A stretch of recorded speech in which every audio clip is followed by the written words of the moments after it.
A lot of people laughed when Fiat Chrysler and Mazda showed off the results of their joint venture to build a new two-seat roadster. It's the same car, they said. The Mazda's a Miata, and the Spider, it's a Fiata. Well, we were wrong. Fiat and Mazda did begin with the same two-seat convertible platform, and they're both assembled at Mazda's factory in Japan. But the Mazda Miata and the Fiat 124 Spider are extremely different experiences. First, there's styling. The Spider is broader in the shoulders and longer overall.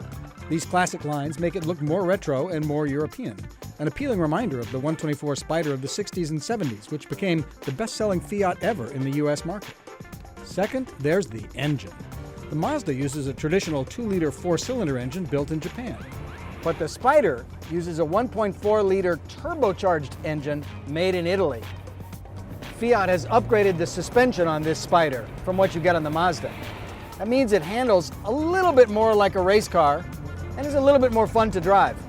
Every trip to the supermarket can be a little bit of an adventure. Don't look for amenities. Fiat wants you to have a very engaged driving experience. So even though you can get snazzier interiors and electronics in the more expensive trim levels, this Classica is pretty basic. The seats adjust manually. There's a cup holder, but its location suggests that Fiat really wants you to be driving when you're driving and not making out with your Mocha Java. Just like on the Miata, the top goes up and down manually, but it's a pretty easy one-person job. Not such a struggle like on the Alfa Romeo 4C. There's no glove compartment, but there is this storage area up here, but you have to take the cup out of the cup holder to get to it. As for trunk space, it'll hold a pretty good-sized carry-on bag, but your golf bag, that's going to have to go in the passenger seat. The stripped-down entry-level Classica rolls out the door at $25,990, while the fancier versions cost a few thousand more.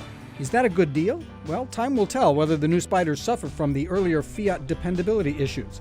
But at those prices, about the same as a Miata, or about half what you'd pay for a basic Porsche Boxster or one of those Alfa Romeo 4Cs, this newfangled old-school sports car packs plenty of bang for the buck.